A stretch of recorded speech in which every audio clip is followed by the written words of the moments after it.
Hi everyone, my name is Leanne, and on the day that I am uploading this, it is Father's Day in Ireland and the UK and possibly some other parts of the world. So I thought because of that I would take a look at some books that have quite interesting depictions of fatherhood and deal with fatherhood to varying degrees. Relationships between fathers and their children is something that I have quite an odd relationship with when it comes to fiction, because as someone whose father is no longer with them, those scenes in books where a character is having a heart-to-heart with their father or something like that kinda hit home a little bit, but it can also be really lovely in a sort of melancholic kind of way. I think sometimes when we think about books that have depictions of fatherhood, we tend to turn to YA because in those instances the protagonist is often still a child or a young person. But I do have quite a bit of adult fiction in here as well. There is a little bit of YA, but it is predominantly adult fiction. Some of them I've included for very specific moments rather than overarching themes, but some of them do have those overarching themes. But to be completely transparent, a lot of these books do come from quite personal reactions to varying degrees. Some of these hit home more than others, some of them have more overarching themes of fatherhood than others. Anyway, I'm just gonna get into the books. The first book I'm going to talk about is Grief is the Thing with Feathers by Max Porter. Now this is a really interesting book because it's kind of genre defying. It's not a novella, it's not quite poetry. A lot of people refer to this as a memoir, but it's not. This is a book that is quite influenced by Ted Hughes' collection of poetry Crow, but you don't need any prior knowledge or understanding of that collection to appreciate this book. It follows one family, a father and his two sons, as they are dealing with the grief of the death of the mother in the family, so the wife and the mother.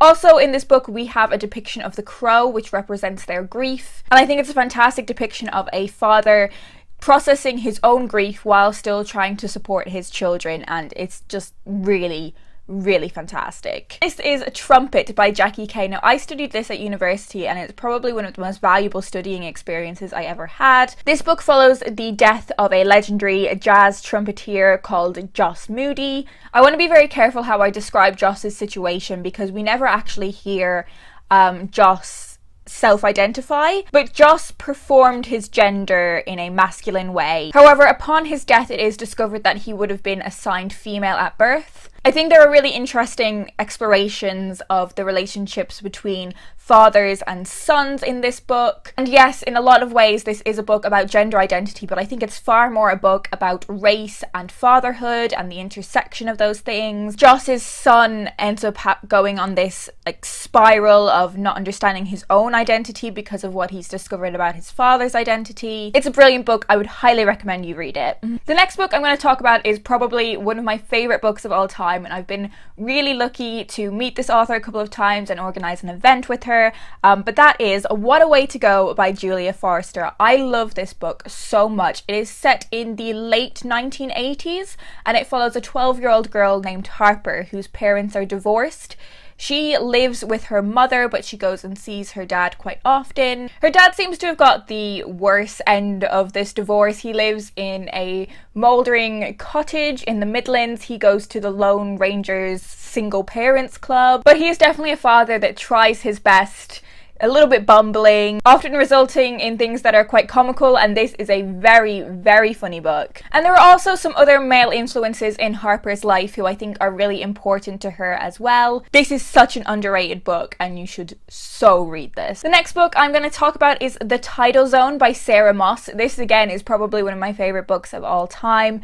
This is told from the perspective of a father, which is quite different to some of the other books that I'm talking about in this video because a lot of them come from the perspective of the child, whereas this comes from the perspective of the parent, and I think that's why it was a really standout book for me. This book follows what happens when our narrator's daughter stops breathing. He gets a phone call from her school saying that she has stopped breathing. She ends up surviving. That's not a spoiler, that happens very early on, but it's him trying to process those feelings of grief even though she is still alive. It's him coming face to face with the fact that his children are mortal. They're not undefeatable, and something could happen to them at any time. Our narrator is also a stay-at-home dad, which I think is such a valuable experience to have depicted in literature, and this book has a lot of interesting exploration of gender roles in contemporary parenthood. It's a book about overwhelming fear, and it's a book about the NHS in the UK. It's a brilliant book. It is so good. Let's mix a little bit of young adult fiction in. Why not? Another father-daughter relationship that I want to talk about is the one between Star and her father in The Hate U Give by Angie Thomas. This is a phenomenal book that is inspired by the Black Lives Matters movement. It follows 16-year-old Star and her developing relationship with activism after she witnesses her unarmed friend be fatally shot by a police officer. I think the depiction of fatherhood in this book is incredible, and what I find really brilliant about it is the fact that Star's father allows his children to see him as a complex individual even as they're growing up. I think a lot of the time you don't start to see your parents as complex and nuanced people with histories prior to your birth until you become an adult, whereas he really allows discussions to happen about his own history. He educates his children about important and necessary matters in a really productive and powerful way. He's very open about his own past and leading by example. He wants a better world for the next generation to grow up in, and he is hugely supportive of his children while still showing a huge amount of concern for their safety. And I think this book also has a lot of great examples of how families can look different from the father and the mother and the kids happily married. The next book I'm going to talk about is Not Working by Lisa Owens. Now, this book doesn't necessarily deal with fatherhood that much, but there are definitely moments in this book that stood out to me for the depiction of fatherhood. This book follows a young woman who's at a bit of a crossroads in her life. She doesn't really know what she wants to do with her career. Her relationship is going a bit askew. She's just having a bit of a crisis in understanding her life. She's also had a falling out with her mother and they're not speaking, and the dad is kind of like caught in the middle of that. As I said, it's not a book that massively deals with fatherhood, but there are definitely moments that really touched me, and whenever there are like heart-to-heart conversations or phone conversations between a father and a daughter, it just gets me in my heart. And for a very similar reason, I'm going to talk about Almost Love by Louise O'Neill. I read this book earlier this year and absolutely loved it, and the phone conversations that happen between the father and the daughter, who is our protagonist, definitely, again, hit home for me. Sarah, our protagonist, doesn't always have a huge amount of patience with her father and doesn't always make an attempt to understand his point of view, which I think as adult children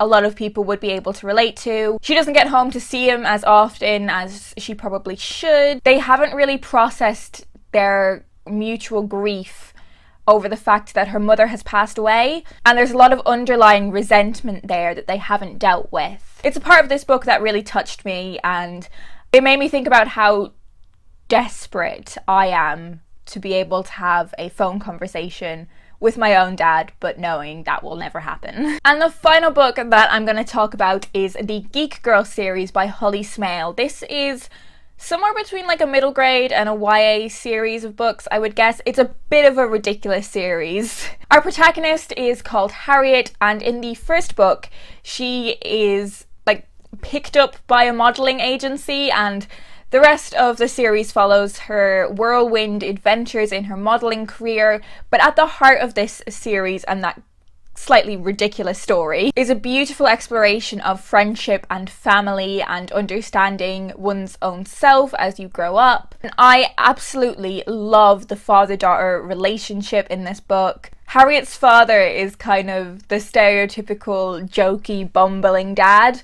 And I think because of that, you kind of often underestimate, and Harriet often underestimates, what a capable parent he is. He is so caring, he is so loving, he's so incredibly supportive as well, and I just think he's a fantastic depiction of fatherhood. So they are all the books I'm going to talk about today. I realised as I was filming this that I didn't have any depictions of like a same-sex relationship where there may have been like two fathers. So if you have any recommendations for books that I could read that deal with that kind of thing, then please leave them down below in the comments. If you're celebrating Father's Day this weekend, I hope you have a great time. If you're not celebrating Father's Day this weekend because it's not Father's Day where you are, I still hope you have a great weekend.